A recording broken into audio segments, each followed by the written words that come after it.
I was just listening to the words of a handsome man with blonde hair and blue eyes giving a speech on the stage. Suddenly, Susan? Startled by the sound of my name from behind, I turned around to see a familiar face. It is you, Susan. Long time no see. Mr. David? It had been years since we last met, and I felt awkward calling him by his first name, so I intentionally added Mr. I wondered, did that seem strange? But he didn't seem concerned at all. To meet here, of all places. How many years has it been since we last talked? David continued in a friendly manner, as if he was talking to an old friend he hadn't seen in a long time. Unsure of how to react, I was just bewildered. Noticing this, he said, "Sorry. It's nostalgic seeing you. But what a coincidence, Susan. I thought you'd take over that dirty factory. You're in the mass media? That's unexpected." Then he smirked maliciously. "Is that factory still around? Or did you switch to mass media because it went under?" If so, I must say, good choice. The organizer of this party is quite the author, I've heard. Recognized as the real deal by many, unlike your family's grimy factory. I was momentarily stunned by his blunt rudeness. But then I remembered. This was the kind of person he always was. Nothing has changed. If he's still the same, then parting ways was indeed the right decision, a thought that crossed my mind. "David, who is this?" Just then, a high-pitched voice, a woman with her hair up and flashy makeup approached, intertwining her arm with David's. "Is she the ex-girlfriend you were talking about?" "Exactly. You got it." "I was just joking."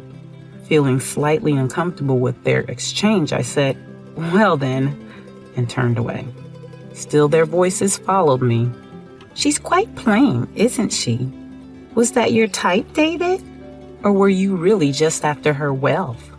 "Of course. I wouldn't date such a dull, plain girl without money. Turns out she was poor after all. She probably needed to attend this party but couldn't afford a dress, so she came in that drab outfit." Laughter followed his words. I thought to myself, say whatever you like. It's you who will be surprised later. But really, he hasn't changed at all. Years ago, when he and I were dating, he was always a liar, rude, insincere, and a terribly mistaken man. When I started dating David, I was a college student. Back then, my life was consumed by studies and part-time work, both for learning and for preparing to take over my family's business. I didn't have time to enjoy college life as a leisure playground. David, a fellow student from a different department, was the one who approached me casually, just like he did with others. Thanks to him, I was able to blend in with my surroundings and naturally begin to be drawn to him, which led us to dating. David seemed genuinely interested in my stories, which others found boring. I was so happy that I often talked about business administration and my family's factory. Business administration is really practical, you know. It's one thing to have some knowledge, but understanding it through organization and real-world observation is different.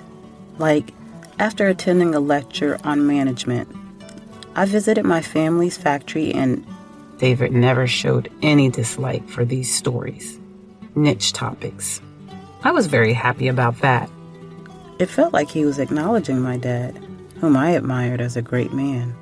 My dad, who started a business from nothing and grew it significantly, was the greatest person I knew. So taking over his business was my dream since I was little. When David said, "I'd like to see your family's factory," I was even moved, thinking he had taken an interest in my family's business from our conversations. But when I took him to the factory, David's attitude changed completely. "What is this? You talked it up so much, I thought it was some impressive factory, but it's just dirty. I looked up at the factory, surprised. To me, its appearance was familiar, but now that he mentioned it, the walls were indeed stained and faded, giving it the look of an old factory. But running a business requires money to be spent in various areas. It seemed my dad thought it better to invest the crucial funds in developing products, marketing, and the welfare of the workers rather than in beautifying the exterior of the factory. I strongly agreed with this and had never thought of the factory's appearance as dirty. But it's what's inside that matters. The important thing is that this factory develops its own fabrics right from the thread. Bragging about your family again? So noisy. It's obvious just looking at it. Clinging to a dirty factory, just a poor person with nowhere else to turn. He sighed loudly and theatrically. Thought I could marry into wealth, but was deceived. What a waste of time. As I stood in shock, he turned his back and walked away. After we broke up, I found it hard to go to university. Above all, I felt humiliated that what my respected dad had built was insulted. My dad, noticing my distress, listened to me. When I hesitantly revealed what he had said, my dad laughed it off. Don't worry about such things, Susan. I've heard all sorts too. But as you said, the quality of what we produce is far more important than the appearance of the factory. Besides, someone who mocks after seeing the factory is less important than the customers who come to the store, leave satisfied with our products, and smile. Then my dad made a suggestion. Susan, how about studying abroad for a while? If you're serious about learning management, I've always thought it would be good to study abroad. I'm planning to establish factories overseas too. It'll broaden your horizons and help you better understand what it means to run a company. But as I hesitated with my response, my dad gently placed his hand on my shoulder. It must be hard going to college. Maybe diving into a different environment is a good opportunity. We have to think positively about everything.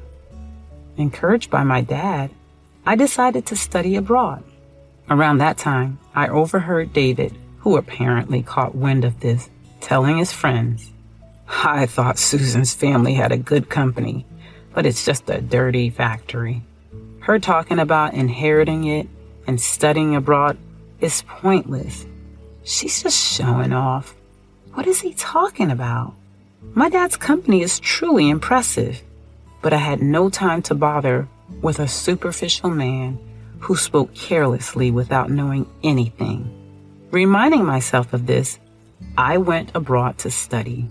During my study abroad, I encountered completely different values, and it was a truly enriching experience. My dad, who started and grew his own business, must have had the foresight to know his experience would strengthen me as his successor. But even he probably didn't anticipate how much this particular encounter would change me. She expanded the already large business even further. The speech on the stage continued. A man I knew had published a book on management was hosting a book launch party. The presence of many mass media professionals indicated its high profile. He had modeled a young female entrepreneur in his management book, and its success was widely acknowledged. Probably David, being in the media, had heard the rumors and came. That's why he mistook me for a fellow media professional. Now, let me introduce a partner who has supported me both personally and professionally. Daniel, the man on the stage, smiled towards me. I responded with a smile and walked onto the stage. That's when I caught sight of David's face, contorted in a sneer, but he quickly crossed his arms. So the poor girl from a dirty factory married a rich guy. After all that bragging about her family, it's really pathetic. The atmosphere in the venue instantly froze. The only person laughing was the woman next to him. What are you saying? A middle-aged man next to him, presumably his boss, raised his voice. Yes, I was the model for this book, having taken over my family business. And the author was a young instructor I met during my study abroad. He taught me various qualities necessary for management. The most important was the ability to judge people. So he advised me never to be deceived by a strange man again. Since then, I've endeavored to observe people closely and discern their true nature. The man next to David, who seemed to be his boss, bowed deeply towards me. I deeply apologize for my subordinate's extreme rudeness. It's okay. I know him, so I understand what kind of person he is. It's not your fault. Please, raise your head. The man looked up as I instructed, but his eyes remained downcast. Meanwhile, David's eyes were wide with surprise, but he didn't utter a single word of apology. The woman with him just gaped at us, speechless. I sighed and continued. Really, I had no eye for people back then. That guy over there was my college boyfriend. It seems he was only after a marriage for wealth. He got mad about the shabby appearance of my family's factory and broke up with me unilaterally. The venue became noisy. Wait a minute. Even back then, that factory was known for its cutting-edge technology in manufacturing uniquely developed fabrics.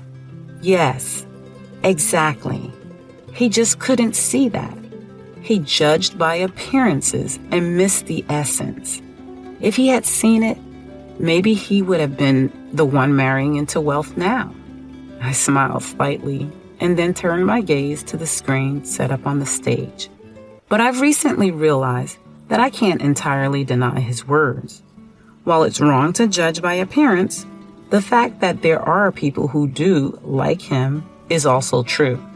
That's why, after I became president and the company's performance improved, I used half of the profits to renovate the factory. I was planning to introduce it on this screen. At my cue, a photo appeared on the screen. A factory with blackened walls. This was our factory when I was in college. Certainly, it wasn't pretty. But it changed to this. A different photo was projected on the screen. Shining white walls. The L-shaped windows were decorated with small items and plants, visible from outside, like a cafe. Quite a difference, right? Indeed, content is more important than appearance. But a beautiful-looking factory improves the image of the factory and the company, especially since some people have negative impressions about factories nearby, thinking of them as eyesores, noisy, or polluting. But what if the factory looks this vibrant and stylish? The impression is completely different. I turned my gaze to the audience and continued. The renovation was a huge success. With the factory looking nice, the number of college students wanting to work here surged, and the reactions of our business partners during factory visits improved significantly. Focusing only on appearance is not good, but if there's room, paying attention to it can be one approach. If he hadn't mentioned it back then, I might not have realized this. It's important to think positively and turn everything into a plus. This is something my dad often said. Then it dawned on me. I'm sorry. I should be talking about the book, not these things. It's okay. Despite being the star of the day, Daniel still smiled kindly. After all, this book is about you. And what you said just now was enough. I think everyone here understands that you are a remarkable person and a great business leader. So they surely realize that the book about you is something special too. Spontaneous applause broke out. The only one not clapping was David. His girlfriend initially joined in, but stopped when he glared at her. Conversely, David's boss was giving him a stern look, showing his displeasure at David's lack of respect towards me and Daniel. David pretended not to notice. After the meeting ended and people started leaving, a loud rebuke echoed. What were you thinking? Not apologizing after making such disrespectful comments? You've tarnished my and the company's reputation. Do you understand that? It was David's boss. He must have waited to scold David so as not to disrupt the party. I won't forgive this. Be prepared. Wait, I was deceived. She was talking to me before she went on stage and didn't say anything. Desperate, David tried to excuse himself, but Daniel approached him. Are you talking about this conversation? He pressed a button on a small square device he held. It was a voice recorder. Is that factory still around? Or did it fail, and that's why you're in mass media? Such a plain, boring woman. I wouldn't date her without money. Turns out she was poor after all. David's face turned pale. What is this? Did you set me up?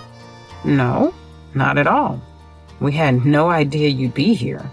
We always carry a voice recorder due to our positions, just in case. She does.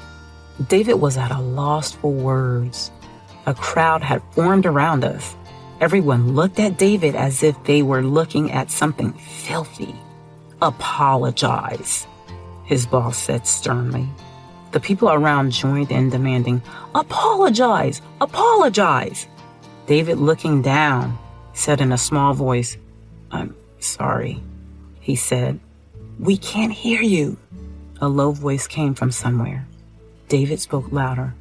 I'm sorry. You should apologize more sincerely. Again, a comment from somewhere in the crowd. I don't need him to go that far. As I said this, David glared at me resentfully and bowed deeply. I am truly sorry. Only after raising his voice did the tense atmosphere around us finally dissipate. A sense of willingness to forgive him seemed to spread. And with that, the party truly came to an end. I heard later that David resigned from the newspaper company he worked for. The incident at the party not only caused him great embarrassment, but as his boss had said, it also significantly damaged the reputation of his employer. Consequently, the company's trust in him eroded. He was removed from many projects and even faced a demotion in the following year's personnel changes. Proud as he was, David submitted his resignation. He immediately started looking for a job in other mass media companies, but none of them would consider him. The reason, of course, was the incident at the party.